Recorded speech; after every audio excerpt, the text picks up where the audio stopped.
مومن کی نئی شان نئی آن، ہر لحظہ ہے مومن کی نئی شان نئی آن، تعلیمات تقویٰ ہے اللہ کی برہان، ہر لحظہ ہے مومن کی نئی شان نئی آن، تعلیمات تقویٰ ہے اللہ کی برہان، تعلیمات تقویٰ، تعلیمات تقویٰ، تعلیمات تقویٰ، تعلیمات تقویٰ۔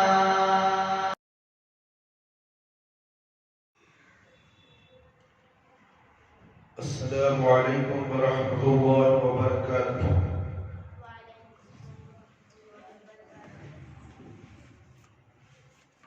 اعوذ باللہ من الشیطان الرجیم، بسم اللہ الرحمن الرحیم، ان الحمد للہ نحمده ونستعینه ونستغفره ونعوذ باللہ من شرور انفسنا ومن سيئات أعمالنا، من يهده الله فلا مضل له ومن يضلل فلا هادي له، وأشهد أن لا إله إلا الله وحده لا شريك له، وأشهد أن محمدا عبده ورسوله۔ أعوذ بالله السميع العليم من الشيطان الرجيم، من همزه ونفخه ونفسه، بسم الله الرحمن الرحيم، يا أيها الذين آمنوا اتقوا الله حق تقاته ولا تموتن إلا وأنتم مسلمون، يا أيها الناس اتقوا ربكم الذي خلقكم من نفس واحدة وخلق منها زوجها وبث منهما رجالا كثيرا ونساء، واتقوا الله الذي تساءلون به والأرحام، إن الله كان عليكم رقيبا، يا أيها الذين آمنوا اتقوا الله وقولوا قولا سديدا يصلح لكم أعمالكم ويغفر لكم ذنوبكم، ومن يطع الله ورسوله فقد فاز فوزا عظيما، أما بعد فإن خير الحديث كتاب الله، وخير الهدي هدي محمد صلى الله عليه وسلم، وشر الأمور محدثاتها، وكل محدثة بدعة، وكل بدعة ضلالة، وكل ضلالة في النار۔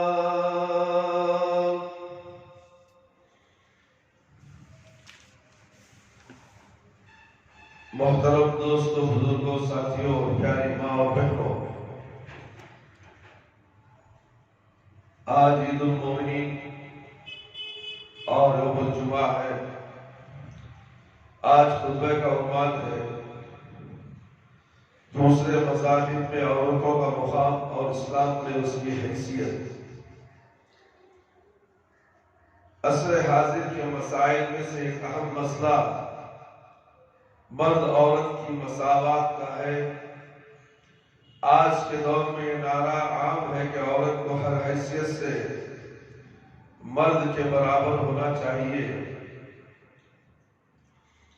اسے بھی وہ حقوق حاصل ہونے چاہیے جو مرد کو حاصل ہے۔ اس نظریے کا تحقیقی جائزہ لینے کے لیے ضرورت اس امر کی ہے کہ اس منظر پر غور کریں۔ لہذا سب سے پہلے اسلام سے قبل عورت کی حیثیت دیکھنے کے ساتھ ساتھ آج کی عورت کو جو حیثیت مغرب نے دی ہے اس کو دیکھیں اور اس کا تقابل اسلام سے کریں کہ اسلام نے عورت کو کیا مقام دیا ہے، پھر اس کے بعد اسلام نے عورت کو جو حقوق عطا کیے اور جو فرائض و تفویض کیے ان کا جائزہ لیں۔ عورتوں کے بارے میں اسلامی نقطہ نظر کی توضیح سے خبر مناسب ہوگا کہ ایک نظر ان احکام و قوانین پر ڈال دی جائے جن کو مختلف قدیم مذاہب کے ماننے والوں یا دیگر سماجی مصلحین نے عورتوں کے حق میں نافذ کیا ہے۔ عورت کی زندگی مختلف مذاہب کی روشنی میں یونان میں عورتیں اپنے خاوند کی ملکیت سمجھی جاتی تھیں۔ جب کسی محجبی کا عہد شباب ختم ہو جاتا، اس کی رعنائی اور دلبری جاتی رہتی، پھر اس کا شوہر اس کو ایتھنز میں لے جا کر بچوں کی خدمت اور پرورش کے لیے فروخت کر دیتا، اور ایسا کرنا ملکی تمدن کے کچھ خلاف نہ تھا۔ اور جب کسی آدمی پر کوئی مصیبت آتی، وہ مالی مشکلات میں گر جاتا، تو اپنے بیوی کو عارضی طور پر کسی دولت مند شخص کے پاس رہن رکھ سکتا تھا۔ عورت کو اس قدر ناپاک اور نجس سمجھا جاتا تھا کہ اس کو مذہبی تحریک میں شرکت کی اجازت نہیں تھی۔ یونان کے لوگ ابتدائی دور میں عورت کو گری پڑی چیز کے مشابہ مانتے اور اس کی خرید و فروخت کرتے۔ اسے نہ تو کسی طرح کی آزادی حاصل تھی اور نہ کوئی شہری حق، میراث میں بھی اس کا کوئی حصہ نہ تھا۔ عورت پوری زندگی مرد کے قبضے میں رہتی اور وہی جس سے چاہتا اس کی شادی کرتا۔ مالی معاملات میں بھی عورت کو کسی طرح کے تصرف کا حق حاصل نہ تھا۔ شادی کا رشتہ مرد کے رحم و کرم پر ہوتا تھا۔ طلاق کی اجازت عورتوں کو صرف بعض حالات میں تھی، لیکن اس حق کو حاصل کرنے میں بھی انہیں بہت دشواری تھی۔ عورت طلاق حاصل کرنے کے لیے اگر عدالت کا رخ کرتی ہے تو شوہر راستے میں اسے کہیں پکڑ دیتا اور پھر کر لے جا کر قید میں ڈال دیتا۔ یہ حال تھا یونان کا۔ روم کے اندر دیکھیے کیا حال ہے۔ روم کے قدیم قانون ساز کو عورتوں کے اندر کسی طرح کی اہلیت کے خلاف، اہلیت کے ساتھ بھی منکر تھے۔ ان کا کہنا تھا کہ عورتوں کے اندر وہ شرائط موجود نہیں جو خرید و فروخت اور دوسرے معاملات کی صحت کے لیے ضروری ہے، اسی لیے وہ کسی بھی معاملے کو انجام نہیں دے سکتی ہے۔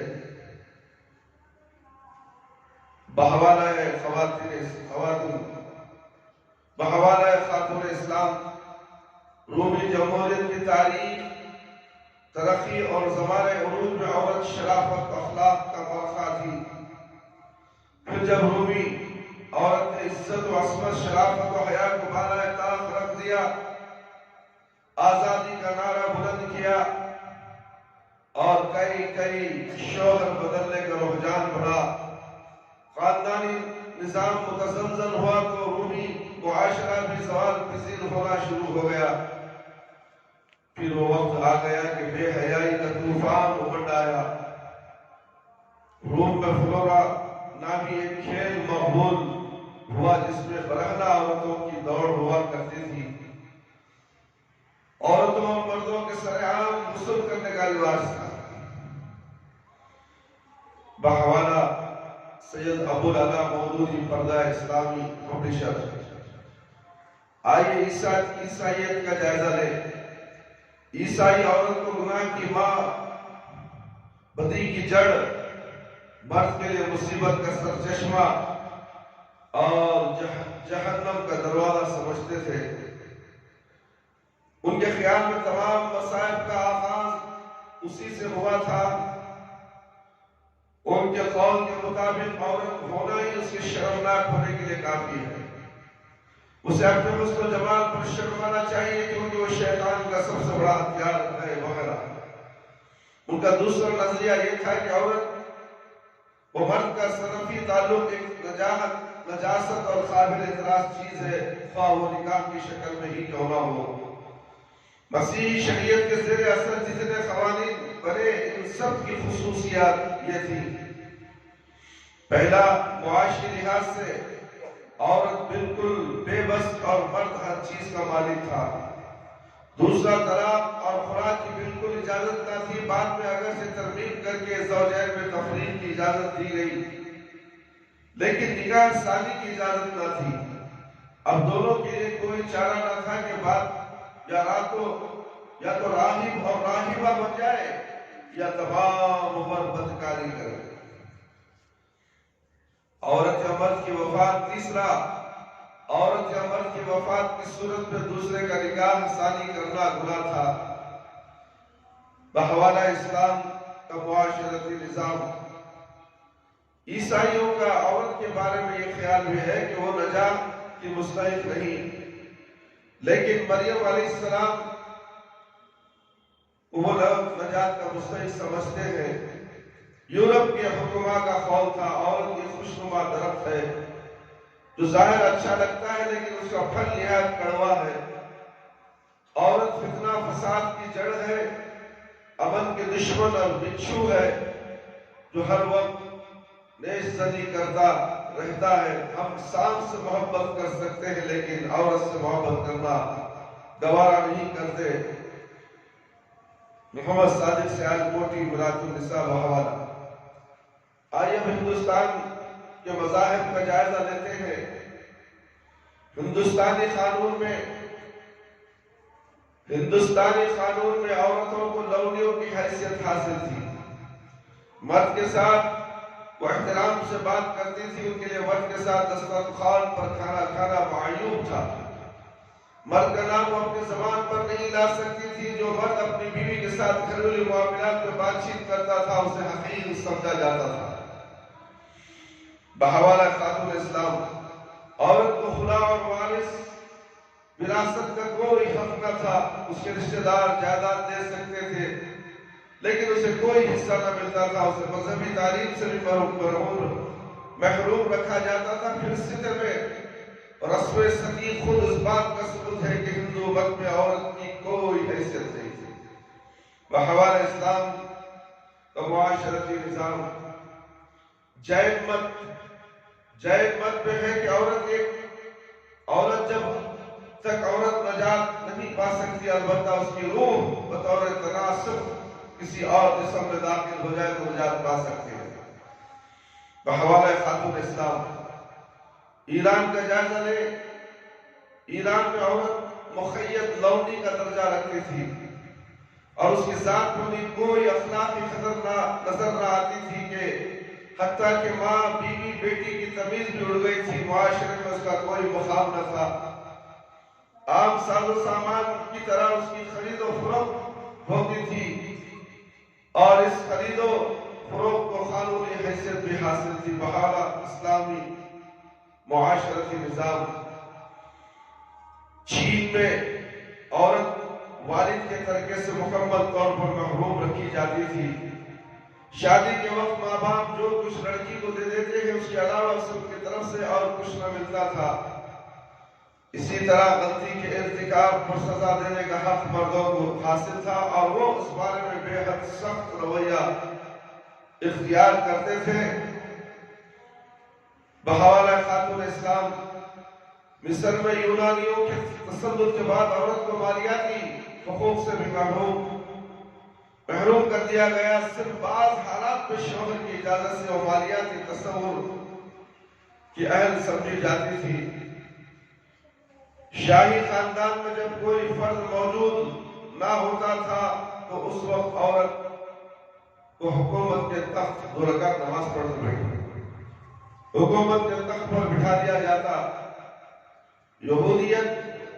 یہودی عام طور پر عورت کو لعنت تصور کرتے ہیں جو کہ ان کے خیال کے مطابق اسی نے آدم علیہ السلام کو گمراہ کیا تھا۔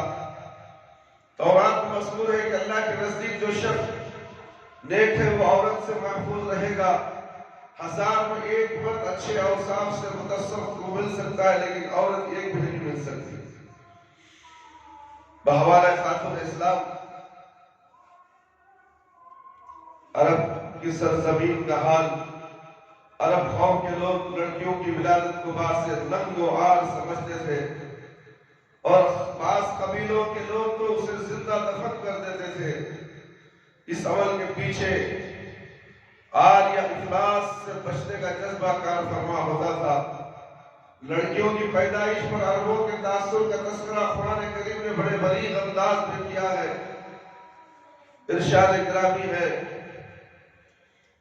وَإِذَا بُشِّرَ أَحَدُهُم بِالْأُنثَىٰ ظَلَّ وَجْهُهُ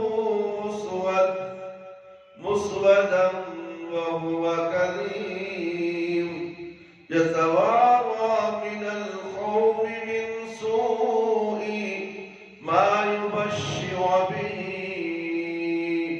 أَيُمْسِكُهُ عَلَىٰ هُونٍ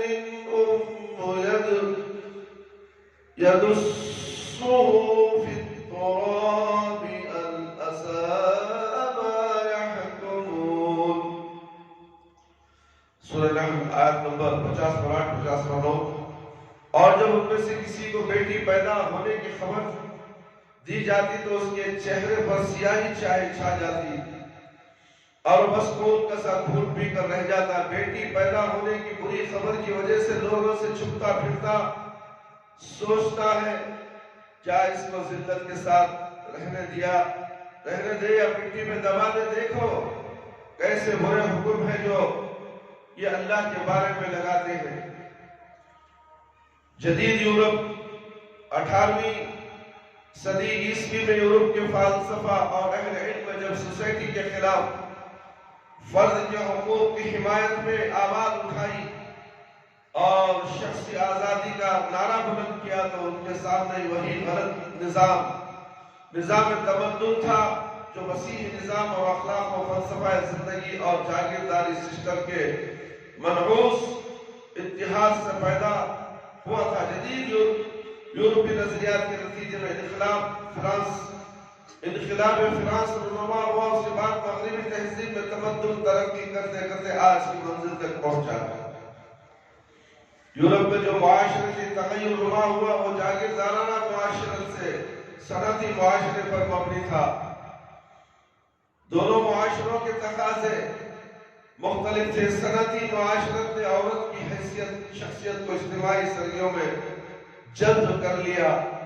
دفتروں اور کارخانوں کی ملازمت، آزاد تجارتی سرگرمیوں میں شرکت، کلب، اسٹیج اور رقص و سرور کی مصروفیتیں اس کی شخصیت کا حصہ بن گئی۔ مساوات اور آزادی کے تصور نے عورت کو معاشی استقلال کے ساتھ ان اخلاقی بندھنوں سے بھی آزاد کر دیا جو مذہب اور ثقافتی روایت کی وجہ سے موجود تھے۔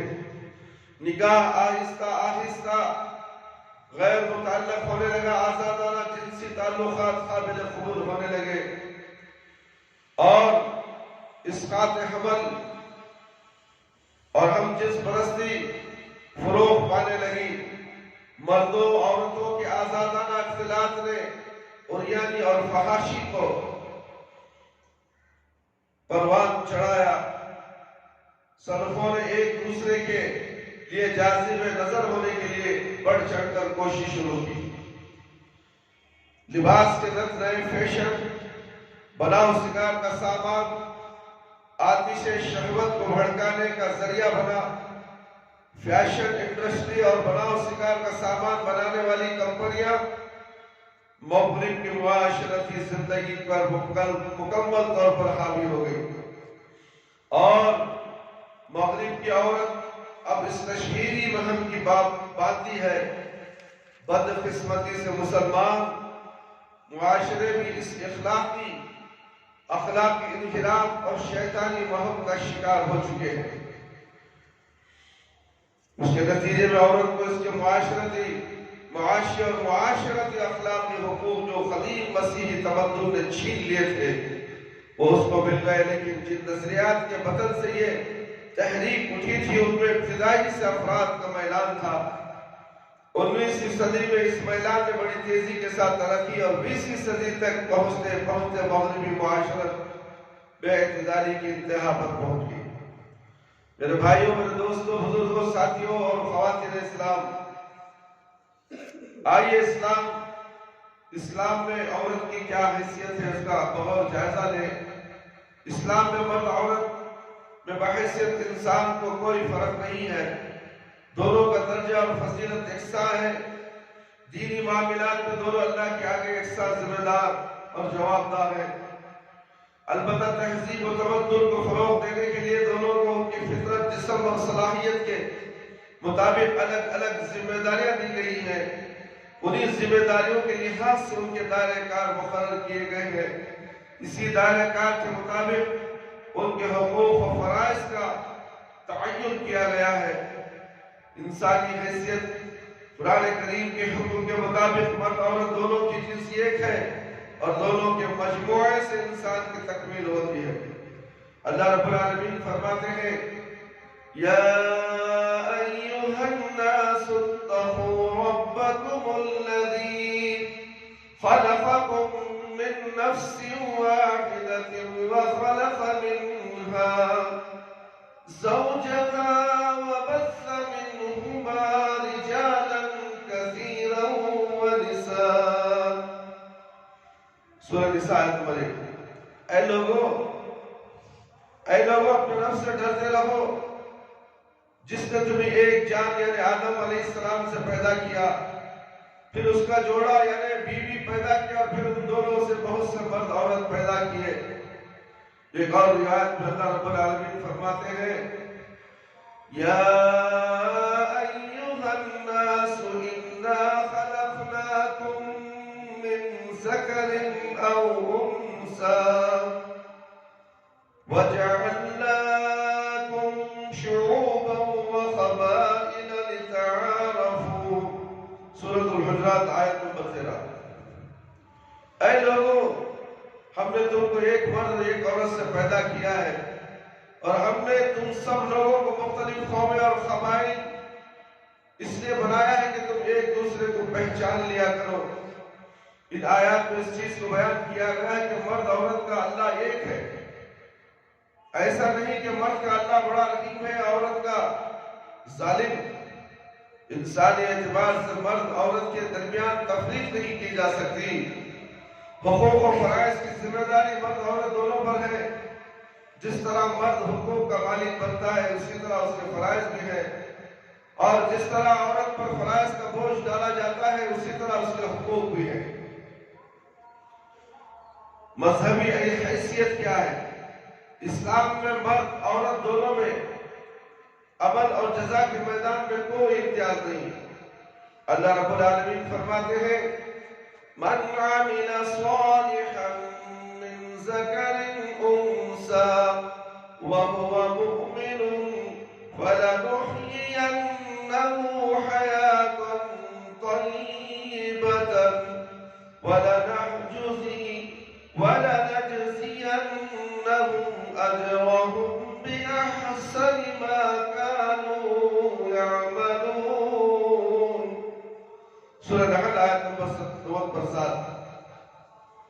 جو کوئی ایماندار ہو کر نیک عمل کرے، مرد ہو یا عورت، تو ہم ان کو پاکیزہ زندگی دیں گے اور ہم ان کو ان کے کاموں سے بھی اچھا بدلہ دیں گے۔ اسلامی عقائد، عبادات و معاملات، فضائل اور اعمال اور مکارم اخلاق کا حکم مردوں اور عورتوں دونوں کو یکساں طور پر دیا گیا ہے، اور شریعت کی پابندی کرنے والے مردوں عورتوں کی بلا تفریق تعریف کی گئی ہے۔ نیز دونوں صنفوں کے لیے اجر و ثواب کا وعدہ ہے۔ اللہ رب العالمین فرماتے ہیں ان المسلمین والمسلمات والمؤمنین والمؤمنات والقانتین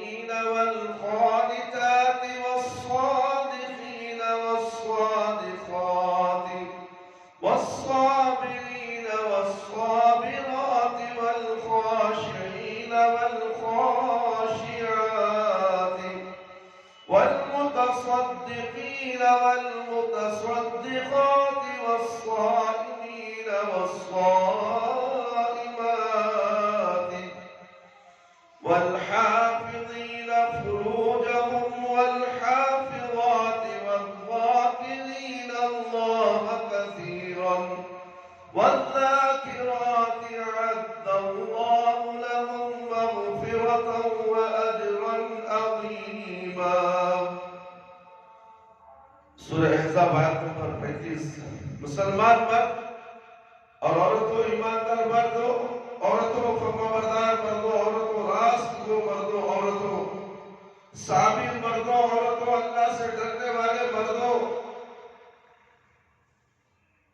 اور عورتوں صدقہ کرنے والے مردوں، عورتوں روزہ دار مردوں، عورتوں اپنی شرمگاہ کی حفاظت کرنے والے مردوں، عورتوں اللہ کو کثرت سے یاد کرنے والے مردوں، عورتوں، سب کے لیے اللہ نے بڑی بخشش اور بہت بڑے بدلہ کے لیے تیار کیا گیا. اسلام نے لڑکی کی ولادت کو باعث خیر بتایا ہے میرے بھائی، مگر ہم مسلمان ہیں کہ لڑکی گھر میں پیدا ہو گئی فوراً سے کہہ دیتے ہیں کہ مدروس ہے، ہمارا جینا حرام کرنے آئی ہے. نہیں، عورت بابرکت ہے، لڑکی برکت والی ہے، گھر میں رحمت لے کر آتی ہے. لڑکی کو کبھی حقیر مت سمجھو. اللہ تعالیٰ کسی کو لڑکے پہلے دیتا ہے، کسی کو لڑکیاں پہلے دیتا ہے، پھر ملا جلا کر دیتا ہے. یہ اللہ کا قانون ہے. لڑکی پیدا کرنا کسی کے باپ کی جاگیر نہیں، کسی کے بابے کا حکم نہیں. حکم تو اللہ کا ہوتا ہے. اس میں اللہ جو چاہتا ہے دیتا ہے، جو چاہتا ہے نہیں دیتا ہے، کسی کو دیتا ہی نہیں. تب اسے کیا بولو گے؟ یہ مرد منحوس ہو گیا. نہیں، جو بچے ہی پیدا نہیں ہو تو اسے کیا کرو گے؟ تو میرے بھائی اس لیے برے الفاظ اپنی زبان سے کبھی بھی نہیں نکالیں. جو اللہ نے دیا اس کا شکر ادا کرو. لڑکی کی اچھی تعلیم و تربیت کرو، اسے دین سمجھاؤ، دنیا کی تعلیم بھی سمجھاؤ، پھر اس کا نکاح ایک اچھے نیک اور صالح لڑکے سے کر دو. انشاءاللہ وہ تمہارے لیے جنت کا مستحق بن جائے گا. ایک جنت کا ثواب ایک بچی کو شادی کرنا، 2 بچیوں کی شادی کرنا، تعلیم کے بعد، تربیت کرنے کے بعد، اخلاق سکھانے کے بعد، دین سمجھانے کے بعد اس لڑکی کی شادی کسی نیک لڑکے سے کر دو گے تو ماں باپ کے لیے جنت ہے. اسلام نے لڑکی کی ولادت کو بعد سے خیر بتایا ہے. رسول اللہ صلی اللہ علیہ وسلم نے اپنے فرامین میں لڑکیوں کی پرورش اور نگہداشت کے بعد سے اجر قرار دیا، جس سے قدیم جاہلی اور صفاکانہ نقطہ نظر کو ختم کرنے میں مدد ملی. آپ صلی اللہ علیہ وسلم کا ارشاد ہے، فتح الباری، ابن حجر فتح الباری، جس کی بیٹی ہو اور اسے ادب سکھائے، اچھی غذا دے، اللہ کی دی ہوئی نعمتوں سے اسے محفوظ کرے، تو وہ اسے دائیں بائیں طرف سے جہنم سے بچا کر جنت میں لے داخل کرے گی. دائیں بائیں سے بچا کر اسے جنت میں لے جائے گی. عورتوں پر ظلم و زیادتی، افتراء پردازی کو روکتے ہوئے فرمایا، وَلَا تَعْضُلُوهُنَّ لِتَذْهَبُوا بِبَعْضِ مَا آتَيْتُمُوهُنَّ. سورہ نساء نمبر 19. اور ان کو بیجا تنگ کر کے روک نہ رکھو کہ کسی طرح دبے ہوئے مال سے کچھ واپس دے دو. نبی کریم صلی اللہ علیہ وسلم نے فرمایا، خیارکم خیارکم لنسائہم. ابن ماجہ، ابو عبداللہ محمد بن زید، تم میں وہی بہتر ہے جس کا عورتوں کے ساتھ اچھا برتاؤ. ایک اور جگہ فرمایا، ترمذی کی روایت ہے میرے بھائی، مومنوں میں سے کامل ترین ایمان اس شخص کا ہے جس کے اخلاق بہتر ہو. اسلام میں عورت ضرورت کے لحاظ سے اپنے معاملات کا اجرا کر سکتی ہے.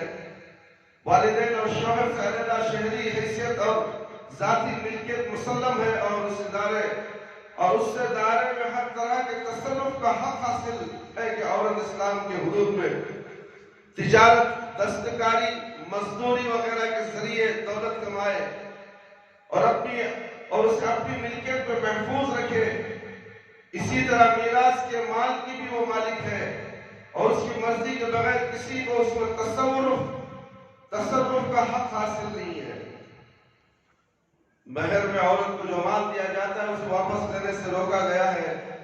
اللہ تعالیٰ فرماتا ہے وَإِنْ أَرَدْتُمُ اسْتِبْدَالَ زَوْجٍ مَكَانَ زَوْجٍ وَآتَيْتُمْ إِحْدَاهُنَّ قِنطَارًا فَلَا تَأْخُذُوا مِنْهُ شَيْئًا أَتَأْخُذُونَهُ بُهْتَانًا وَإِثْمًا مُبِينًا۔ سورہ نساء نمبر 20۔ اور اگر ایک بیوی کو چھوڑ کر دوسرے سے نکاح کرنا چاہو اور اس پہلی کو بہت سا مال دے چکے ہو پھر بھی اس مال سے کچھ نہ لو، کیا تم اسے بہتان لگا کر اور صریح ظلم کر کے واپس لوگے؟ زندگی کے بیشتر معاملات میں اسلام نے عورتوں کو مردوں کے مساوی حقوق دیے ہیں، لیکن اس کے باوجود عہد نبوت اور بعد کی صدیوں میں ایسی مثالیں انتشار و نادر ملتی ہیں جس سے یہ ثابت ہوگا کہ سیاسی میدان میں عورتوں کا کردار نمایاں رہا ہے۔ خلفاء راشدین اور ان کے دیگر صحابہ اکرام رضی اللہ عنہم نے کبھی اس سیاسی معاملات میں مردوں کی طرح عورتوں سے مشورہ نہیں کیا اور نہ ہی بعد کے دور میں ملکی و عسکری انتظامات میں عورتوں کی شرکت کا ثبوت ملتا ہے۔ ام المومنین عائشہ رضی اللہ عنہ نے جنگ جمل میں قیادت کا منصب سنبھالا تھا، لیکن یہ ان کا اجتہاد تھا۔ اس پر بعد میں انہوں نے خود اپنی ناپسندگی کا اظہار فرمایا۔ اسلامی تاریخ میں سیاست سے عورتوں کے تعلق کی کچھ دوسری مثالیں بھی موجود ہیں، لیکن ان کی حیثیت انفرادی واقعات سے زیادہ نہیں۔ ان واقعات سے یہ ثابت نہیں ہو سکتا کہ مسلم عورتوں نے کسی دور میں باضابطہ سیاست میں حصہ لیا ہے۔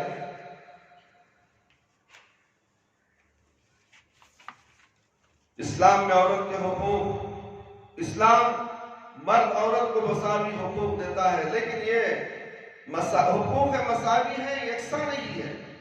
اسلامی تعلیمات کے روشنی میں دیکھا جائے تو مرد عورت ایک دوسرے کے لیے تکمیل کا ذریعہ ہے، ان کے درمیان شراکت کار ہونی چاہیے۔ گویا اگر دونوں اپنا کردار اسلامی احکام کے مطابق ادا کریں تو نہ ان کے درمیان مخالفت ہوگی اور نہ مخالفت۔ جہاں تک اسلام میں حقوق نسوان کا تعلق ہے، ان حقوق کو 6 بنیادی درجات پر تقسیم کیا گیا ہے۔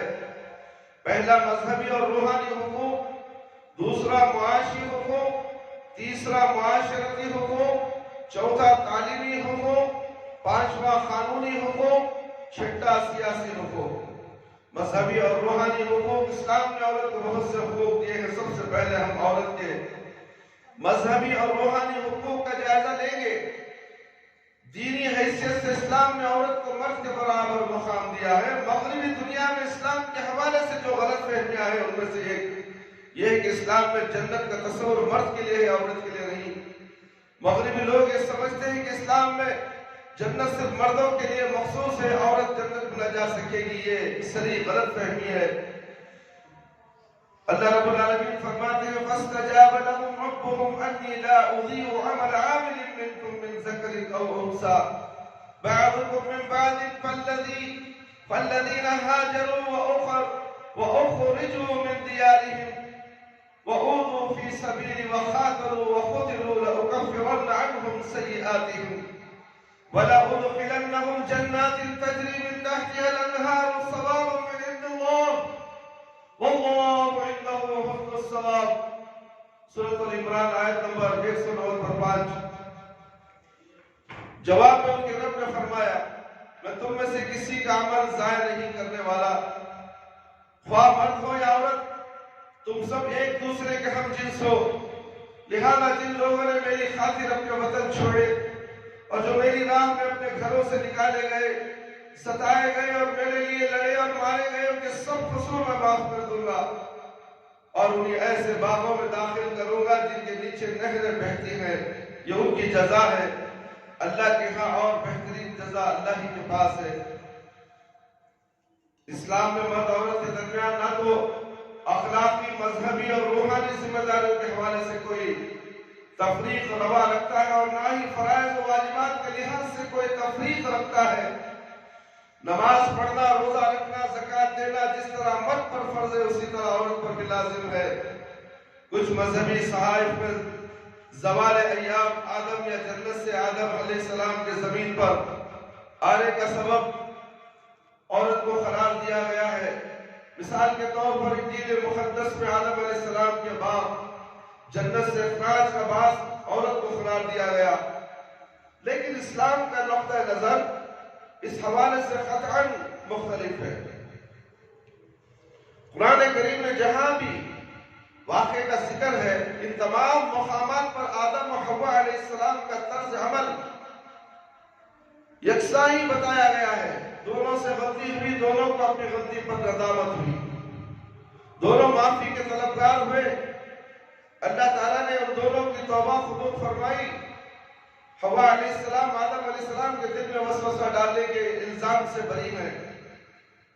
اللہ تعالیٰ کا ارشاد ہے وَلَا تَتَمَنَّوْا مَا فَضَّلَ اللَّهُ بِهِ بَعْضَكُمْ عَلَى بَعْضٍ لِلرِّجَالِ نَصِيبٌ مِّمَّا اكْتَسَبُوا وَلِلنِّسَاءِ نصيب مما اكتسبنا واسألوا الله من فضله إن الله كان بكل شيء عليما۔ اور جو کچھ اللہ تعالیٰ نے تم میں سے کسی کو دوسروں کے مقابلے میں زیادہ دیا ہے اس کی تمنا نہ کرو۔ جو کچھ مردوں نے کمایا اس کے مطابق ان کا حصہ ہے، اور جو کچھ عورتوں نے کمایا ہے اس کے مطابق ان کا حصہ ہے۔ ہاں، اللہ سے اس کے فضل کی دعا مانگتے رہو، یقیناً اللہ ہر چیز کا علم رکھتا ہے۔ اور ایک جگہ رب العالمین فرماتے ہیں وَمَن يَعْمَلْ مِثْقَالَ مِنَ الصَّالِحَاتِ مِن ذَكَرٍ أَوْ أُنثَىٰ وَهُوَ مُؤْمِنٌ فَأُولَٰئِكَ يَدْخُلُونَ الْجَنَّةَ وَلَا يُظْلَمُونَ نَقِيرًا۔ سورہ نساء۔ اور جو نیک کام کرے گا، مرد ہو یا عورت، وہ صاحب ایمان بھی ہوگا، تو ایسے لوگ جنت میں داخل ہوں گے اور ان سے تل برابر بھی حق تلفی نہ کی جائے گی۔ دوسری جگہ اللہ رب العالمین ارشاد فرماتے ہیں من عمل سیئة فلا يجزى إلا مثلها ومن عمل صالحا من ذكر أو أنثى وهو مؤمن فأولئك يدخلون الجنة يرزقون فيها بغير حساب۔ سورہ مومن آیت نمبر 40۔ اور جو برے کام کرے گا اس کو بدلہ بھی ویسا ہی ملے گا، اور جو نیک کام کرے گا، مرد ہو یا عورت، اور وہ صاحب ایمان بھی ہوگا، تو ایسے لوگ جنت میں داخل ہوں گے، وہاں ان کو بے شمار رزق ملے گا۔ عورتوں کو مسجد میں جانے کی اجازت دینا چاہیے۔ مسجد اسلامی معاشرے کا پہلا ادارہ ہے۔ وہ اولاً مرکز عبادت ثانیہ، مرکز علم اور مرکز ثالثاً معاشرتی و سیاسی سرگرمیوں کا مرکز ہے۔ پھر وہ وقت ضرورت اجتماعات کا حال اور کھیل کا میدان بھی ہے۔ انہی عوامل کی وجہ سے عہد نبوی میں عورت کے دائرے کار میں کافی وسعت پیدا ہو گئی تھی۔ اس لیے جب بھی ممکن ہوتا عورت مسجد میں آتی، اور اس کے بار بار مسجد میں آنے کی وجہ سے مسلمانوں کی عام زندگی کے ساتھ اس کا تعلق براہ راست قائم ہو گیا۔ وہ عبادت میں اور نماز میں پڑھے جانے والے مسجد میں آتی، وہ علم کے دروس اور عام رہنمائی کی باتوں کو سنتی، مسلمانوں کے معاشرتی و سیاسی حالات سے آگاہ بھی حاصل کرتی اور اپنی مومن بہنوں کے حالات معلوم کرتی اور ان سے دوستی محبت کے تعلقات کو مستحکم کرتی تھی۔ عہد نبوی صلی اللہ علیہ وسلم میں مسجد مرد عورت سب کے لیے یکساں طور پر عبادت و ثقافت اور معاشرت کے اعتبار سے ایک مرکز نور تھی، لہذا کسی کے لیے بھی یہ جائز نہ تھا کہ وہ عورت کو مسجد میں آنے کے حق سے محروم کرے، کیونکہ اسے گھر میں نماز پڑھنے پر مجبور کرنا، یہ دعویٰ کرنا یہی اس کے لیے افضل ہے، کیونکہ اسے گھر میں نماز پڑھنے پر مجبور کرنا اور یہ دعویٰ کرنا یہی اس کے لیے افضل ہے، گناہ افضل ہے، گناہ ہے۔ اور رسول اللہ صلی اللہ علیہ وسلم نے عورتوں کو مسجد میں آنے سے روکنے سے جو منع فرمایا ہے یہ اس کی مخالفت ہے۔ عورت اگر مسجد میں اس لیے آئے تاکہ وہ قرآن کو سنے یا وعظ و نصیحت کو سنے یا عام اجتماع میں حاضر ہو یا مومن عورتوں سے ملاقات کرے تاکہ محبت کے تعلقات اور نیکی میں تعاون میں اضافہ ہو، تو اس کا یہ ارادہ خیر بھلائی پر مبنی ہے، اور خیر و بھلائی کے کام کبھی مستحب ہوتے ہیں اور کبھی واجب۔ رسول اللہ صلی اللہ علیہ وسلم نے عورت کے مسجد میں آنے کے حق میں بہت تاکید فرمائی ہے۔ آپ صلی اللہ علیہ وسلم نے اس حق کی حفاظت کرنے اور اسے ہر قسم کی زیادتی سے محفوظ رکھنے کی بے حد تلقین فرمائی ہے۔ رسول اللہ صلی اللہ علیہ وسلم کا ارشاد ہے، جب تم میں سے کسی کی عورت اس سے مسجد جانے کی اجازت مانگے تو اسے مت روکو۔ آج مرد حضرات روکتے ہیں، تمہارا کام مسجد کو جانے کا نہیں، یعنی کہ اللہ کے نبی کے حکم کی خلافت کرنے والے آج یہ مرد حضرات ہیں۔ عورت چاہتی ہے کہ مسجد میں جائے، ہم بھی قرآن کے اللہ کی باتیں سنیں، نبی کی باتیں سنیں، اور مومنہ عورتیں وہاں مسجد میں آتی ہیں تو ان سے ملاقات کریں۔ کیا معلوم کل جنت میں یہی مومن عورتیں ملنے والی بھی ہوں۔ دنیا میں اللہ ان کو مسجد میں عورتوں کو، مومنہ عورتوں کو ملاقات کراتا، مگر ہماری عورتیں مسجد کو آنے سے کتراتی ہیں۔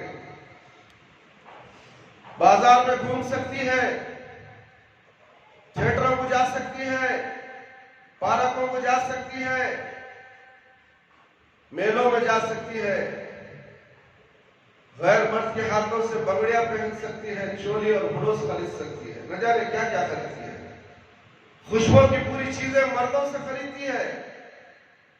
وہاں برائی نظر نہیں آتی۔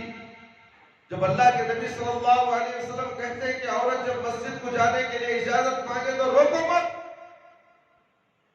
تم اللہ کے نبی سے بڑے ہو گئے، تمہارا قانون گیا بھاڑ میں، قانون تو اللہ رب العالمین کا چلتا ہے، تمہارا نہیں چلتا، تمہارے باپ کی جاگیر نہیں ہے، دین شریعت۔ مسجد میں عورت کو آنے سے روکتے ہو، شرم آنی چاہیے تمہیں۔ درگاہوں کو جا سکتی ہے، میلوں کو جا سکتی ہے، پارکوں میں گھوم سکتی ہے، پھر سکتی ہے۔ بازار میں اتنی بڑی بھیڑ ہوتی ہے، اس بھیڑ کے اندر مردوں کو ٹکریں مار کر گھوم سکتی ہے عورت، مرد عام بن کر خاموش کر کھڑا رہے گا، یہ تو بازار ہے بھی، کیا کر سکتی۔ مسجد میں تو الگ انتظام ہے آنے جانے کا، پردے کا انتظام ہے، تیری بیوی کو، تیرے بچے کو، تیری بیٹی کو، تیری بہن کو نہیں بھیج سکتا تو۔ جمعہ کا ایک دن، عید المومنین، آج جمعہ عید المومنین ہے تمام مسلمانوں کے لیے، مگر اس کی قدر ہم مسلمان نہیں کرتے۔ رمضان کی عید، بقری عید سے سب سے بڑی آج عید ہے، کان کھول کر سن لو، لکھ لو ڈیری کے اندر۔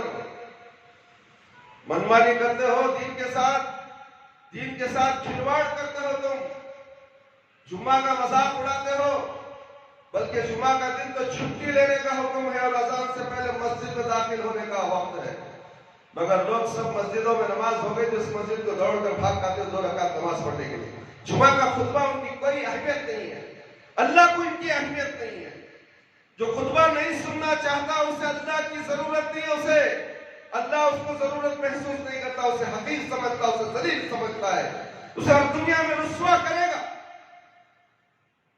خطبہ جمعہ بہت اہم ہے میرے بھائی، یہ تمہاری اصلاح کے لیے ہوتا ہے، تمہیں دوزخ سے بچا کر جنت میں لے جانے کے لیے جمعہ کا خطبہ دیا جاتا ہے، اور تم ٹائم دیکھتے ہو کب ختم ہوگا۔ دو آدمی ہے، ٹائم دیکھ لیا، جمعہ مسجد سے بھاگے، کتنے بڑے بدماش تھے، اتنی بڑی داڑھی چھوڑا ہوا تھا بوڑھا ہو، آگر ٹائم پوچھتا جماعت کب ہے، یا ظہر کی نماز پڑھنے آیا تو،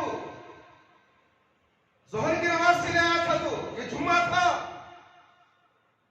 اس طریقے کپڑے پہنا ہے، پانی نہایا ہے، لمبی داڑھی، لمبا جھبا، ہم دیکھتا ہے کہ جماعت کتنے بجے ہے۔ بارے مسلمان ماں، کیا یہ تیری ادا تجھے جنت میں لے جائے گی؟ تو مسجد کے اندر آنے کے بعد جب واپس گیا تیرا معاملہ ختم ہو گیا، اللہ سے تیرا رشتہ ٹوٹ گیا۔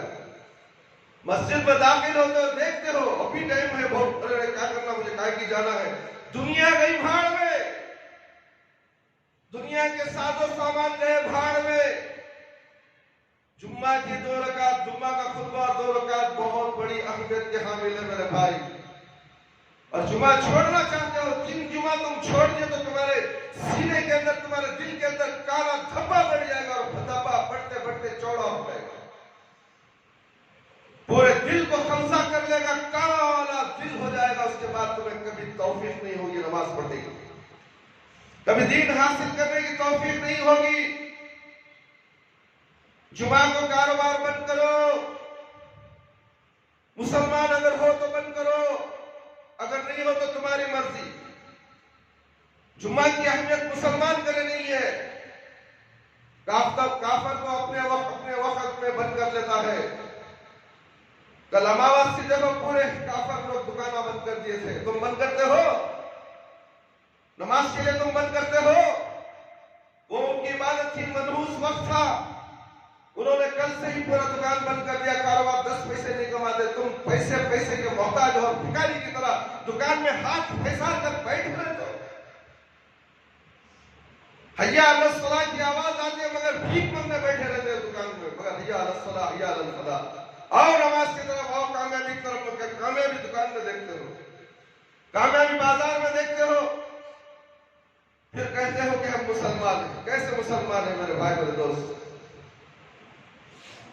اس لیے مسجد اللہ کا گھر ہے، اسے آباد کرنا چاہیے، اور خصوصاً جمعہ کے دن اے مسلمانوں کی جماعت، اے خواتین اسلام، اپنے شوہروں سے اجازت لے لو، لے کر مسجد آؤ، اور اگر شوہر انکار کرتا ہے تو اس کا عذاب اس کے سر ہے۔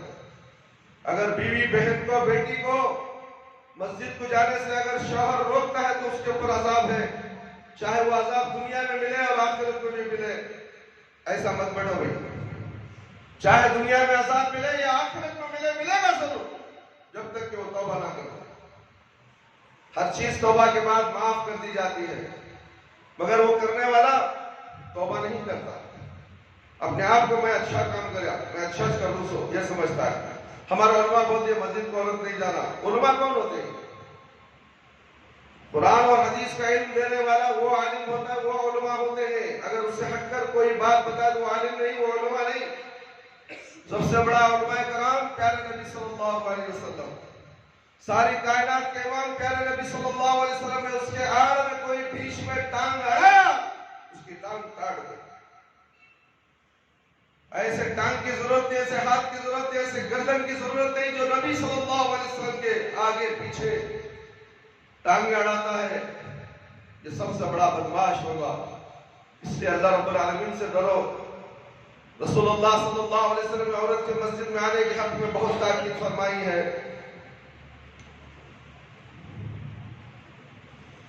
جب آپ صلی اللہ علیہ وسلم نے اس حق کی حفاظت کرنے اور اسے ہر قسم کی زیادتی سے محفوظ رکھنے کی بات بے حد تلقین فرمائی۔ رسول اللہ صلی اللہ علیہ وسلم نے فرمایا، جب تم میں سے کسی کی عورت اس سے مسجد جانے کی اجازت مانگے تو اسے مت روکے۔ رسول اللہ صلی اللہ علیہ وسلم کا ارشاد گرامی ہے، اپنی عورتوں کو رات کے وقت مسجد میں جانے کی اجازت دے دیا کرو، رات میں اجازت دے دیا کرو۔ اللہ اکبر۔ دیکھیے یہ مسلم کی حدیث ہے، صحیح مسلم کی حدیث ہے میرے بھائی۔ ہے کوئی مائی کلال اسے انکار کرنے والا؟ فجر کی نماز میں بھی جانے کی اجازت ہے مسجد کو، عشاء کی نماز میں مسجد کو جانے کی اجازت ہے، روکنے والا جب اللہ نے نبی کو حکم دیا ہے تو نبی نے عوام کو حکم دیا، اللہ کے بندوں کو حکم دیا کہ اپنی عورتوں کو رات کے وقت مسجد جانے کی اجازت دے دیا کرو۔ حدیث نبوی صلی اللہ علیہ وسلم ہے، بخاری کی روایت ہے میرے بھائی، عمر رضی اللہ عنہ کی بیوی فجر اور عشاء کی نمازوں میں شرکت کرنے کے لیے مسجد جایا کرتی تھی۔ دیکھیے کون؟ میرے بھائی میرے دوست، عمر رضی اللہ تعالیٰ عنہ کی بیوی فجر اور عشاء کی نماز میں بہت فکر عمر رضی اللہ تعالیٰ عنہ کی، مگر عمل کے میدان میں اہل حدیثوں کو گالیاں دینا، عمر رضی اللہ تعالیٰ عنہ کو گالیاں دیتی ہیں لوگوں۔ چلو عمر رضی اللہ تعالیٰ عنہ کی بیوی کا عمل تھا تمہاری بیویوں کو مسجدوں کو بھیجو کہ مسجدوں کو صحابہ کرام کی عزت تمہیں کرنے والے یا ہمیں؟ صحابہ کی عزت تو ہم کرتے ہیں، صحابہ کے نقش قدم پر چلنے والے یہ ہماری قوم ہے میرے بھائی میرے دوست۔ ہر قدم پر پیارے نبی صلی اللہ علیہ وسلم کی سنت پر عمل کرنے والے۔ اب تک کا خطبہ آپ نے سنا ہے، کتنی باتیں ہم نے قرآن کے ذریعے سے آپ کو بتائی ہے، کسی ملا یا پیر اور مرشد کی باتیں ہم نے تمہارے سامنے نہیں رکھی۔ ہم نے ہر بات قرآن کے ذریعے اور احادیث کے ذریعے آپ کے سامنے پیش کرتے ہیں، جو صحیح حدیث ہے، جو من گھڑت حدیثیں ہیں، جو ضعیف حدیث ہے، اس سے ہمارا کوئی تعلق نہیں۔ تو اس لیے ہمیں چاہیے میرے بھائی، لوگوں نے ان سے کہا آپ کیوں مسجد جاتی ہیں، جبکہ آپ کو معلوم ہے کہ عمر رضی اللہ تعالیٰ نے اس بات کو مکروہ جانتے ہیں، وہ غیرت محسوس کرتے ہیں۔ اس پر انہوں نے کہا پھر وہ مجھے روکتے کیوں نہیں؟ لوگوں نے جواب دیا کہ وہ اس لیے نہیں روکتے کہ نبی کریم صلی اللہ علیہ وسلم کا ارشاد ہے۔ اللہ کی کنیزوں کو اللہ کی مساجد میں جانے سے مت روکو میرے بھائی، خوشی خوشی مسجد کو بھیجو تاکہ وہ تمہارے گھر کو جنت بنا سکے۔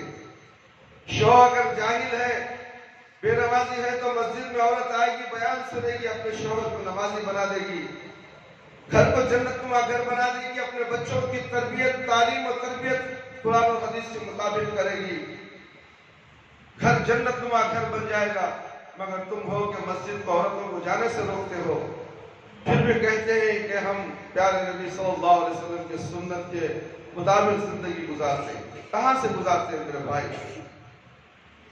عورتوں کو مسجد میں آنے کی اجازت ضروری دی گئی ہے، مگر اس کے ساتھ ساتھ عورتوں کو مسجد میں حاضر ہونے کے چند آداب بتائے گئے ہیں جن پر عمل کرنا ضروری ہے۔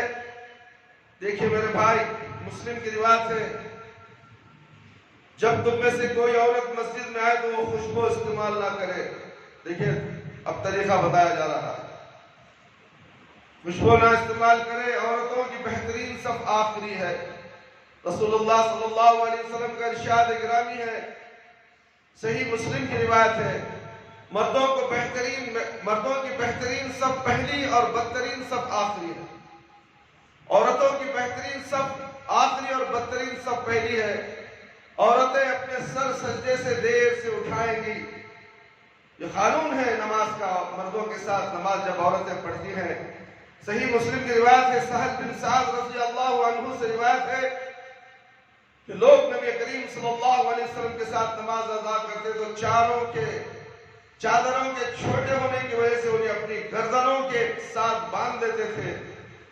اس لیے عورتوں سے کہا گیا کہ تم اس وقت تک اپنے سروں کو نہ اٹھاؤ جب تک مرد سیدھے ہو کر نہ بیٹھ جائیں۔ عورتوں کا مردوں سے پہلے مسجد سے نکلنا نبی کریم صلی اللہ علیہ وسلم کا ارشاد گرامی ہے، بخاری اور جامع صحیح میں لکھا ہوا ہے۔ رسول اللہ صلی اللہ علیہ وسلم کے عہد میں عورتیں فرض نماز سے سلام پھیرتی تو عورتیں فوراً کھڑی ہو جاتی اور آپ صلی اللہ علیہ وسلم اور مرد نماز کے بعد اپنی جگہ بیٹھے رہتے جب تک اللہ کو منظور ہوتا۔ پھر جب رسول اللہ صلی اللہ علیہ وسلم اٹھتے تو دوسرے مرد بھی کھڑے ہو جاتے، عورتیں مسجد سے نکل جاتی تھی۔ مرد حضرات صحابہ اکرام رسول اللہ صلی اللہ علیہ وسلم ذکر و اذکار میں بیٹھ جاتے، سلام پھرتے ہی عورتیں نماز پڑھ کر پیچھے سے خالی ہو جاتی تھی۔ اس کے بعد پھر صحابہ اکرام نبی کریم صلی اللہ علیہ وسلم مسجد سے نکلتے تھے۔ یہ طریقہ ہے نماز کا، عورتوں کے اور مردوں کا مسجد میں آ کر نماز پڑھنے کا طریقہ اللہ کے نبی صلی اللہ علیہ وسلم نے سکھایا ہے. یہ آج کا ملا مولوی کہتا ہے کہ عورت مسجد میں نہ جائے، فتنہ ہو جائے گا، فتنہ ہو جائے گا. بازار میں تیری جوڑی جا کے دوسروں کے ہاتھوں سے بھنگڑیاں پلائے گی، وہاں فتنہ نہیں. تنگ برقعے پہن کر پھرے گی، شیواجی نگر کے برقعے، فیشن کے برقعے، تیری بیوی پھر کر ٹھمک ٹھمک کر چلتی ہے. اے مسلمانوں، ایسے برقعے مت پھراؤ، یہ زانی ہے، یہ زانی ہے، یہ زانی ہے. لگا دو آج شیواجی نگر کے برقعوں کا اگر تمہیں دم ہے تو. دیکھو کیسے فیشن زدہ برقعے، ڈائمنڈ لگا کر، لائٹاں لگا کر، ریس لگا کر پوری عورت کے جسم کو نمایاں کر کے دکھایا گیا ہے. برقعے کے اندر عورت چھپی نہیں، ننگی ہو گئی. یہ کون؟ یہ 5 وقت کے نمازی مسلمان. جاؤ برقعے کی دکان میں دیکھو، بڑے بڑے داڑیاں چھوڑ کر برقع بیچ رہے ہیں. روکے تو روکے، کون روکے؟ ان کے علماء آنکھ بن کر، گلھے بن کر بیٹھے ہوئے. کرو جائز ہے، کرو جائز ہے، سب جائز ہے ان کے پاس. حرام بھی جائز، ناجائز کو بھی جائز بنا دینے والے یہ لوگ. ڈھیلا ڈھالا برقع جس کے اندر جسم کا عضو خاص نظر نہ آئے، ایسے برقعے پہلے زمانے میں ہوا کرتے. آج کل کی مہذب خواتین ایسا برقع آج بھی پہنتی ہیں. مگر یہ 2 کوڑی کے فیشن زدہ عورتیں، جب پیسہ کیا آ گیا فیشن ہونا، اونچی ایڑی کے ہیلز پہننا، خوشبو لگانا، عطر لگانا. جیسے مرد جاتا ہے اس کی ناک میں اس کی خوشبو کی بعض خوشبو گھس جاتی ہے ناکوں کے اندر. تو اللہ کے نبی صلی اللہ علیہ وسلم نے فرمایا کہ کسی عورت کی خوشبو کسی مرد کے غیر مرد کے ناک میں چلے جائے تو وہ عورت زانی ہے، زانی ہے، زانی ہے. اپنے مردوں کو بچانے کے سب سے پہلے بازار کو عورت جاتی ہے، اچھا خوبصورت عطر لگا کر اسپرے مار کر جاتی ہے. میرے بھائی، مرد حضرات آنکھ بن کر خاموش رہتے ہیں. میرے بھائی، میرے دوست، ایسا ہرگز مت کیجیے. رسول اللہ صلی اللہ علیہ وسلم کی عہد میں عورتیں فرض نماز سے سلام پھیرتی تو عورتیں فوراً کھڑی ہو جاتی تھیں. اس طریقے سے نماز کا طریقہ بتایا گیا. اور اسلام نے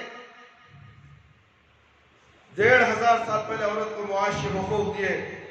ان حقوق میں بہت سی چیزیں شامل ہیں. مثلاً یہ ایک عاقلہ بالغہ مسلمان عورت جائیداد خرید سکتی ہے، بیچ سکتی ہے، رکھ سکتی ہے، خواہ وہ شادی شدہ ہو یا غیر شادی شدہ. وہ بغیر کسی پابندی کے اپنی مرضی سے اپنے مال کے بارے میں وہ تمام فیصلہ کر سکتی ہے جو ایک مرد کر سکتا ہے. جہاں تک عورت کے کام کرنے، روزی کمانے کا تعلق ہے، اسلام اس کی بھی پوری بھرپور اجازت دیتا ہے. قرآن اور حدیث میں کہیں بھی عورت کے کام کرنے پر پابندی عائد نہیں کی گئی. شرط یہ ہے کہ کام جائز ہو، شرعی حدود کو ملحوظ سے خاطر رکھتے ہوئے کیا جائے. اسلام عورت کو کوئی ایسا پیشہ اختیار کرنے کی اجازت نہیں دیتا جس میں عورت کے حسن و جمال کو نمایاں کیا جائے. مثال کے طور پر اداکاری اور ماڈلنگ وغیرہ، اس کی اجازت نہیں ہے. اسلام تمام تر معاشی ذمہ داریاں مرد کو سونپتا ہے، عورت پر کمانے کی ذمہ داری بالکل عائد نہیں کرتا. البتہ اگر حالات ایسے پیدا ہو جائیں کہ عورت کو اپنی روزی خود کمانا پڑے تو اسلام اسے اس سے روکتا بھی نہیں. زینب بنت حجش رضی اللہ عنہ اپنے ہاتھ سے کام کر کے نیکی کے کاموں میں خرچ کرتی تھی. اپنے ہاتھ سے کماتی اور نیکی کے کاموں میں خرچ کرتی تھی. ام المومنین عائشہ رضی اللہ عنہ سے روایت ہے کہ نبی کریم صلی اللہ علیہ وسلم کے بعد ازواج مطہرات آپ صلی اللہ علیہ وسلم سے استفسار کیا کہ آپ صلی اللہ علیہ وسلم کی وفات کے بعد آپ کی کون سی بیوی آپ سے سب سے جلدی ملے گی؟ تو آپ صلی اللہ علیہ وسلم نے وہ فرمایا جس کے ہاتھ تم میں سب سے زیادہ لمبے ہو. انہوں نے پائباش کرنے کے لیے ایک پیمانہ لیا تو معلوم ہوا کہ سودے کے ہاتھ سے زیادہ لمبے ہیں. سودا کے ہاتھ سب سے زیادہ لمبے ہیں، لیکن زینب بنت حجش رضی اللہ عنہ کی وفات کے بعد انہیں معلوم ہوا کہ ہاتھ کی لمبائی سے مراد صدقہ تھا. اور وہ نبی کریم صلی اللہ علیہ وسلم سے سب سے زیادہ جا ملی تھی اور وہ صدقہ کرنے کو بہت پسند کرتے تھے۔ آج خواتین اسلام صدقہ کرنے میں بہت پیچھے ہیں۔ پہلے زمانے میں صدقے کے بارے میں مسجد میں اعلان ہوتا تو اپنے زیورات، انگوٹھیاں، واچھے، جو بھی پیسہ وہ مسجد میں ڈال کر چلے جاتی، مگر آج بھیک بھی ڈالنے کے لیے تیار نہیں ہے۔ مرد حضرات بھی مسجد کے لیے اعلان ہوتا ہے تو صدقہ دینے کے لیے تیار نہیں ہے۔ مسجد کے دیگر ضروری کام کے تعلق سے گنایا جاتا ہے، اس کے بعد اس کے تعلق سے بھی کسی کے کام میں چون تک نہیں رکھتی۔ ہم نے کہا ٹائلز ڈلوانا ہے، ہم نے کہا وہ گیٹ بنا دیا، اس کا پیسہ دینا ہے، مگر کوئی مائی کا لال 4 جمعے سے آج تک آگے ہم کو لو حضرت یہ پیسہ فلانے کام کے لیے آپ نے اعلان کیا تھا، اس صدقے کے طور پر رکھ لیو، ہمارے لیے صدقہ جاریہ بنا دو اسے۔ اللہ رب العالمین دنیا اور آخرت میں آپ کو بہترین اجر سے نوازنے والا ہے۔ جو اللہ کی راہ میں اپنے محنت کے پیسے سے خرچ کرتے ہیں، وہ ایک ایک پائی کا بدلہ پورا 700 گنا زیادہ ملنے والا ہے، مگر اس پر یقین بہت کم ہے میرے بھائی۔ جب تمہیں اللہ پر یقین نہیں ہے تو اللہ تعالیٰ تمہیں بھول جائے گا، تمہیں بھلا دے گا قیامت کے دن، تمہیں پہچانے گا ہی نہیں تم کون ہو۔ جب تم کیا کرو گے، تم کہاں جاؤ گے، کون تمہارے لیے مدد کو آئے گا؟ میرے بھائی، میرے دوست، بعض ازواج مطہرات نے آپ صلی اللہ علیہ وسلم سے استفسار کیا کہ آپ صلی اللہ علیہ وسلم کی وفات کے بعد آپ کی کون سی بیوی آپ سے سب سے زیادہ جلدی ملے گی؟ یعنی کہ وہ بیوی تھی، حساب و کتاب میجرمنٹ لینے کا مقصد نہیں تھا ہاتھ کا، مگر مقصد تھا وہ صدقہ کرنے والی، زیادہ صدقہ کرنے والی کون تھی؟ تو اس کا مقصد صدقہ زیادہ کرنے سے اللہ تعالیٰ کی قرب اور پیارے نبی صلی اللہ علیہ وسلم کے ساتھ جا کر ملنے والی تھی۔ اسلام نے آج سے صدیوں پہلے ہی عورت کو وراثت کا حق دیا۔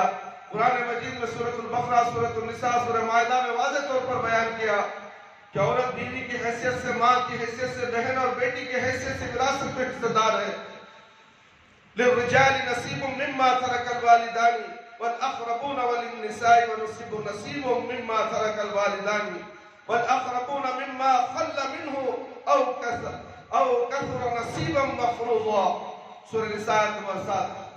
اور جو مال ماں باپ اور رشتہ دار چھوڑ مرے، چھوڑا ہو یا بہت، اس میں مردوں کا بھی حصہ ہے، عورتوں کا بھی ہے۔ یہ حصے اللہ کی طرف سے مقرر کیے گئے، اس میں خود بر نہیں کر سکتا۔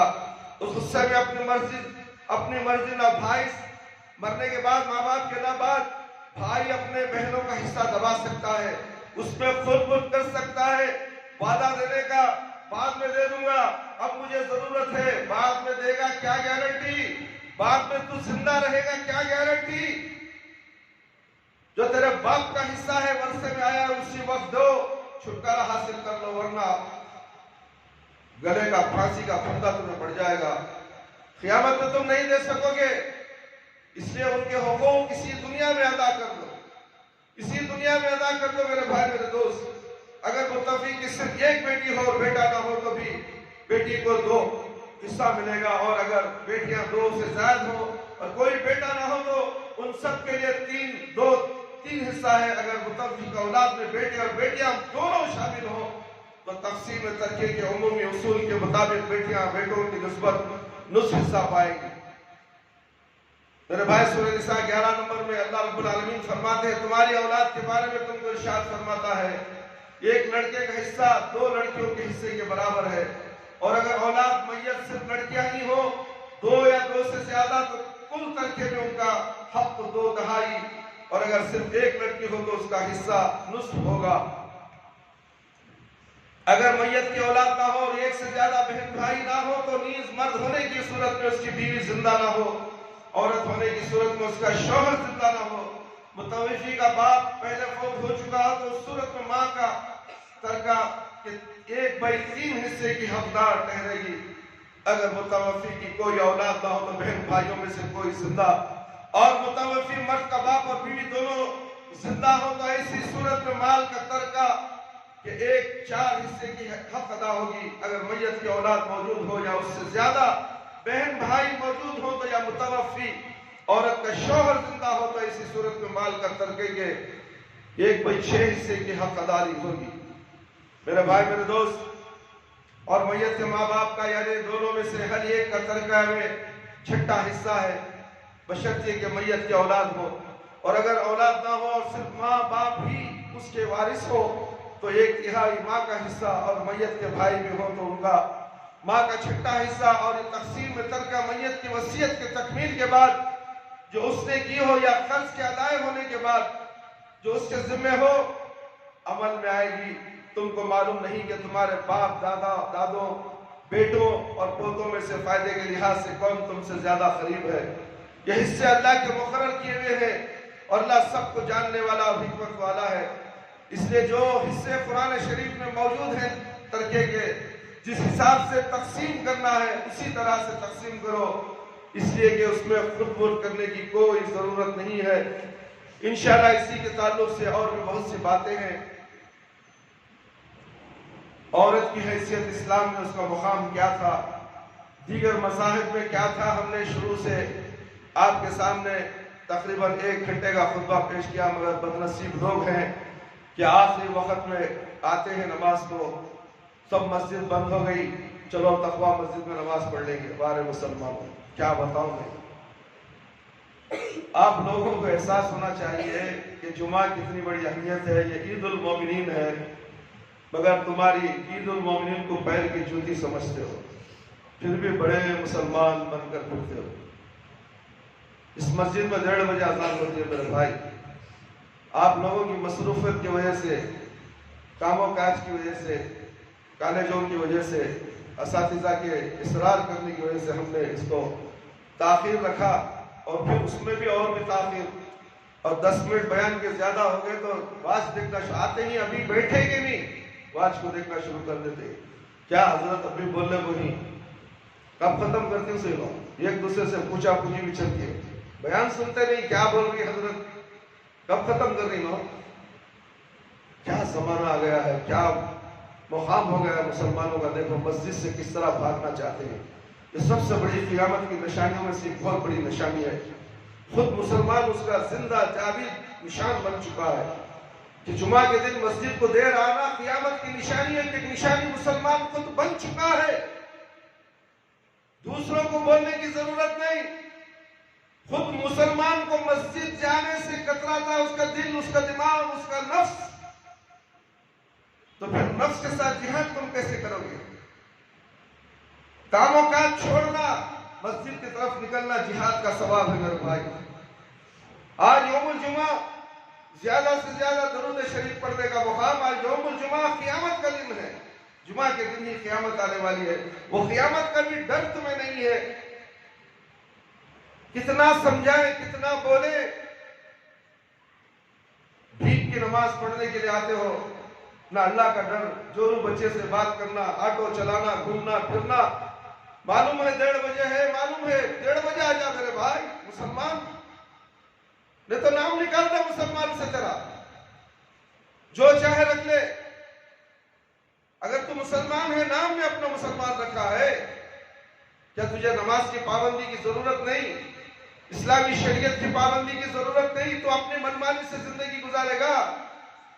اسلام کے دائرے اسلام میں آنے کے بعد اپنی مرضی نہیں چلنے والی، اللہ کی مرضی، اللہ کے نبی صلی اللہ علیہ وسلم کا حکم چلنے والا ہے، اس کے علاوہ تم اپنی مرضی استعمال کرو گے تو تمہاری عبادتیں قبول نہیں ہوتی، تمہاری عبادتیں تمہارے چہرے پر پھینک دی جاتی اور عمدہ منہ جہنم میں ڈھکا دیے جاؤ گے۔ کیا سمجھتے ہو تم دین کو؟ کسی کے باپ کی جاگیر صحیح ہے دین؟ دین اللہ نے اتارا ہے تمہارے لیے تاکہ تمہیں جنت میں بھیجا جا سکے، اور تم خود جنت میں جانے سے انکار کرتے ہو تو اس کا اللہ کا کیا قصور ہے؟ اللہ تمہارا محتاج نہیں ہے میرے بھائی میرے دوست، تم اللہ کے محتاج ہو، تمہاری ایک سانس جو چل رہی ہے تم اللہ کے محتاج میں زندگی گزار رہے ہو، تمہاری ایک سانس اوپر گئی نیچے نہ آئے تو تمہاری حالت کیا ہوگی؟ ایمبولنس بلاؤ، ICU میں لے کے جا کے ڈالو، ہزاروں لاکھوں روپے تمہارے برباد ہو جائے گی ایک سانس کو واپس لانے کے لیے۔ کبھی تم نے غور کیا اس کے بارے میں؟ ایک سانس تم لا نہیں سکتے، کروڑ روپے خرچ ہو جائیں گے، 8 دن کے بعد اندر سے آواز آئے گی وقت ختم ہو گیا، مردہ ہو چکا ہے، 1.5 کروڑ چلے گئے، بچا نہیں سکے تمہارے 1.5 کروڑ۔ ایک لمحے کی سانس کی اتنی بڑی قیمت، اور تم ہو کہ تن تناتے پھرتے ہو۔ اذان ہو گئی، ختم۔ ایک دوسرے سے بات چیت کرنا جائز نہیں، بیوی بچوں سے بھی بات کرنا جائز نہیں، کاروبار کی جگہ ٹکنا بھی جائز نہیں۔ فوراً ہمارا رخ مسجد کی طرف ہونا چاہیے، جب جا کر آپ کو اللہ رب العالمین آپ پر رحم فرمائیں گے، ورنہ تو آپ پر زحمت نازل ہوتے رہے گی۔ اس لیے میرے بھائی، جمعہ کی اہمیت بہت بڑی ہے۔ اگر آپ اس کا اندازہ نہیں کر سکے تو پھر مسلمان ہونے کا کیا فائدہ؟ مسلمان تو بہت ہے، ایسی زندگی گزار رہے، کوئی نماز پڑھتا ہی نہیں ہے، جمعہ کی تک نماز نہیں پڑھتا، عیدین کی بھی نماز نہیں پڑھتا، اس کا تعلق اسلام سے کٹ چکا ہے۔ تم جمعہ تو آتے ہو، پابندی سے آؤ، اول وقت میں تو آؤ، نماز کی اہمیت کو جانو، جمعہ کے خطبے کو جانو، عید المومنین کی اہمیت کیا ہے تمہارے پاس۔ رمضان کی عید آئی، اچھے کپڑے پہنے، سب سے پہلے جماعت سے پہلے عیدگاہ میں حاضر ہو جاتے ہو، جماعت چلے جائے گی، اتنا ڈر تمہیں؟ وہ نماز کفایہ ہے، اگر چھوٹ گئی تو بھی کوئی فکر نہیں ہے۔ یہ جمعہ ایسی ہے میرے بھائی، یہ عید المومنین ہے، یہ دونوں عیدوں سے سب سے بڑی عید ہے۔ یہ جمعہ چھوٹنی نہیں چاہیے کاروبار کے زور میں۔ میں فلانی جگہ گیا تھا، فلانا گیا تھا، نماز چھوٹ گئی، پھر کہتے ہو میں مسلمان ہوں۔ مسلمان سے نماز چھوٹتی ہے؟ مسلمان وہ ہے جو وقت کا پابند ہے، وعدے کا وعدہ نبھانے والا ہے، وعدے کا لحاظ کرنے والا ہے، وعدے کا پاس رکھنے والا ہے۔ قیامت کے دن پوچھے جاؤ گے، جب اللہ سوال کر دے گے تو تمہارا کیا حال ہوگا؟ کبھی تم نے غور کیا؟ اللہ سوال کرنے تو تم پھنس جاؤ گے، جنت نہیں ہے تمہارے لیے سوال کرنے کی وجہ سے، سیدھے جہنم چلے جاؤ گے۔ تو اس لیے سوال سے بچو اللہ کے، اور دنیا میں اللہ نے چند لمحوں کی زندگی ہمیں دی ہے، اسے غنیمت جانو، اور جمعہ کی اہمیت کا پاس لحاظ رکھتے ہوئے جمعہ کا خطبہ سننے کے لیے جلد سے آؤ، اس لیے کہ اس مسجد میں صرف قرآن اور حدیث کی بات بتائی جا رہی ہے۔ قرآن اور حدیث کی بات سننے سے آپ کتراتے ہیں تو اللہ تعالیٰ آپ سے کترائے گا، اور یہ قرآن اور حدیث کی بات سننے سے اعراض کرنے والے کو جیسے ہی مرے گا، اتنا سخت عذاب قبر کے اندر ہے، اللہ اکبر، اللہ کی پناہ، تم سوچ بھی نہیں سکتے اتنا بڑا عذاب ہے۔ ارے وہ کیا، وہ قرآن کی باتاں بولتے رہتا، انہیں حدیثاں بولتے رہتا، جہینی ہے لاش میں جاگو ہو تو رکعت پڑھ لے باقی ہے۔ اگر یہ تصور تمہارے دماغ میں دل و دماغ ہے تو تم ضرور عذاب میں مبتلا ہو سکتا ہے اللہ تعالیٰ دنیا میں مصیبت میں ڈال دے، پریشانی میں ڈال دے، بھوک مری میں ڈال دے، شیاطین کو تمہارے اوپر مسلط کر دے، جادو کو تمہارے اوپر مسلط کر دے، اور تم در در کی ٹھوکریں کھاتے پھرتے رہو۔ یہ عذاب نہیں تو اور کیا ہوگا تمہارے لیے؟ یہ جادو جنات تمہارے اوپر حاوی ہو جائیں گے، اور تم مرتے دم تک اسے چھٹکارا حاصل نہیں کر سکو گے، جب تک کہ پھر واپس لوٹ کر نہ آ جاؤ قرآن اور حدیث کی طرف، اور توبہ نہ کر لو، استغفار نہ کر لو۔ تم کیا سمجھتے ہو شیطان جادو دکھنے والی چیز ہے؟ اللہ کے حکم سے ہی جادو کا اثر ہوتا ہے، جادو کچھ بھی نہیں کر سکتا۔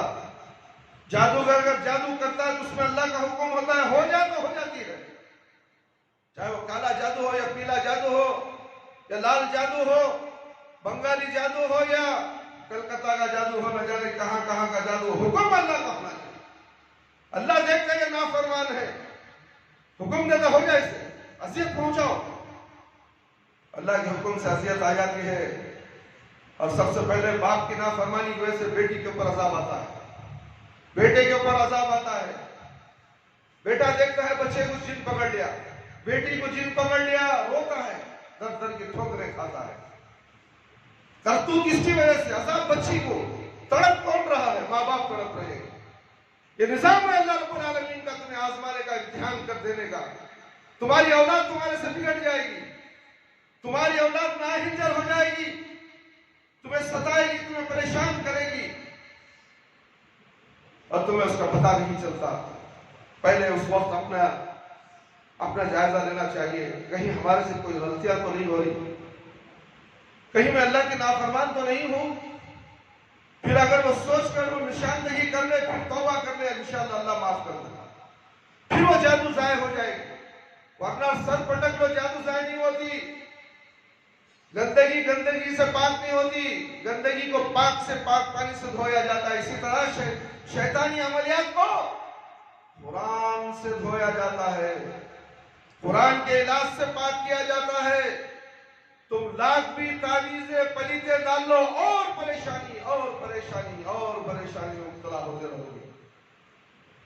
اللہ نے چاہا اگر تمہیں ہدایت دے دی الشرعی رقیہ کرو گے تو پھر اس کے آداب بھی ہوتے ہیں. شرعی رقیہ کے وقت ان آداب کو تم ملحوظ رکھتے ہوئے علاج شروع کر لو گے. توبہ استغفار کر لو گے. اللہ کے سامنے رجوع ہو جاؤ گے. ہتھیار ڈال دو گے. پھر دیکھو چند دنوں کے اندر تمہاری پوری مصیبت چلے جائے گی. قرآن کے ذریعے شفا ہے. وَنُنَزِّلُ مِنَ الْقُرْآنِ مَا هُوَ شِفَاءٌ وَرَحْمَةٌ لِّلْمُؤْمِنِينَ وَلَا يَزِيدُ الظَّالِمِينَ إِلَّا خَسَارًا. قرآن شفا ہے مومنوں کے لیے اور رحمت ہے. اللہ بتا رہا ہے میرے بھائی وَلَا يَزِيدُ الظَّالِمِينَ اور یہ ظالموں کے لیے خسارہ ہے. ظالموں کے لیے حاسدوں کے لیے حاسد ہی جادو کرتا ہے. اور تمہاری بیٹی گھر میں اچھا پڑھ لی بی ایم بی اے کر لی بی اے کر لی ڈگری بن گئی معاشرت بن گئی چچالی کو غصہ آ گیا میری بچی پڑھے نہیں نا اس کی بچی پڑھ لی نا کھڑو اس کا منڈا موچتی ہو میں بابا گھر جاتی ہے 5,000 روپے دیتی ہے اس کا منڈا موچو جاؤ اس کے پاؤں کی مٹی لے لگاؤ اس کا کپڑا لے لگاؤ نہیں تو لے میٹھے پہ کھلا کو اسے کھلا ڈالو. اس کے بعد بیمار میں عاملوں کے در در 10 سال ہو جاتے ہیں میرے بھائی یہاں تک کہ وہ لڑکی پاگل جیسی ہو جاتی ہے جادو کے اثر سے.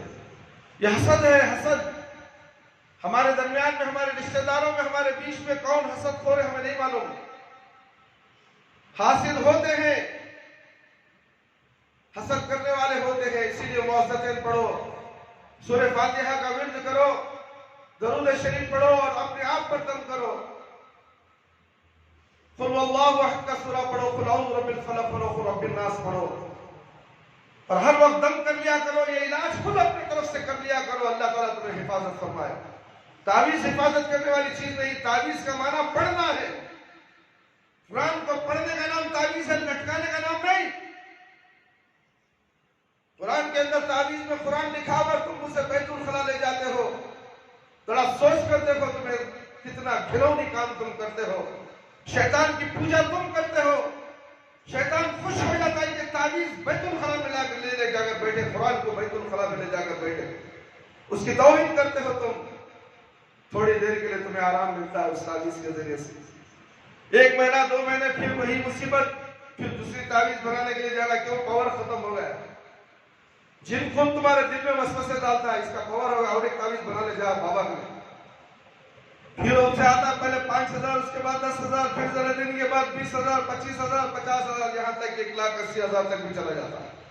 ہم نے سنا ہے ایسے تعویذوں کے تعلق سے باباؤں کے تعلق سے لوگ آ کر ہمیں سنا رہے ہیں حضرت یہ کیا کرنا ایسا ہو رہا ہے. قرآن اور حدیث کا علم جس کے پاس ہے وہ کبھی گمراہ نہیں ہو سکتا. جس نے قرآن پڑھ لیا کبھی وہ مشرک نہیں ہو سکتا. جس نے قرآن پڑھ لیا حدیث پڑھ لی کبھی بدعتی نہیں بن سکتا. یاد رکھو اپنے گھروں کا جائزہ لو اپنے بیوی بچوں کا جائزہ لو کیونکہ گھر کا بڑا جو ہوتا ہے اپنے بیوی بچوں کا مالک ہوتا ہے جو قرآن ہوتا ہے.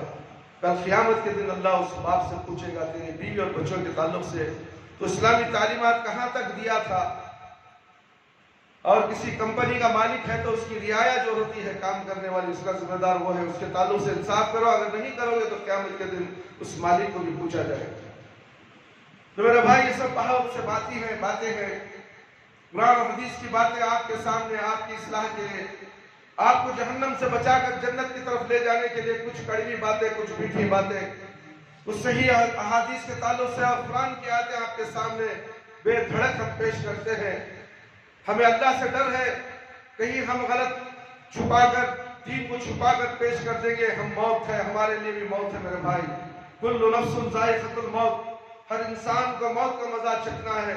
اگر میں مر جاؤں تو اللہ کو کیا جواب دوں. میں نے عوام اتنی بیٹھی تھی میں نے حق بیان نہیں کیا. اگر میں جہنم میں چلے جاؤں گا میرے بھائی مجھے گالی مت دو. حضرت فلانا بول ڈالے فلانا بول ڈالے کیا بھی نہیں جو بھی ہے قرآن میں ہے شریعت ہے وہی. بولے حق بولے. حق بولنے کا حکم اللہ نے مجھے دیا ہے، اس لیے ممبر رسول پر کھڑا ہوں، ورنہ تو میں نیچے کھڑا ہوتا. ممبر رسول ایسی جگہ ہے میرے بھائی، یہاں سچ بولا جاتا ہے، جھوٹ نہیں. کوٹوں کے کٹہرے میں کھڑ کر بھی قسم دلائی جاتی ہے، جو بھی بولو گے سچ بولو گے، سچ کے سوا کچھ نہیں بولو گے. کچھ جگہوں مقدس جگہیں ہوتی ہیں، وہاں پر اس طرح کا حلف لیا جاتا ہے. یہ تو اتنی بڑی مقدس جگہ ہے، وہ تو دنیا کی جگہ ہے، قیامت کے دن غائب ہو جائے گی، مگر یہ جگہ جو ہے قیامت میں نظر آنے والی ہے. ممبر رسول قیامت میں نظر آئے گا ہر مسجد کا جس کے اندر حق بولا گیا. اگر اس ممبر رسول سے جھوٹ بولا گیا تو اس کا پھانسی کا پھندا بن کر اس پر لٹکا دیا جائے گا، اس مولوی کو، اس مفتی کو، اس ملا کو.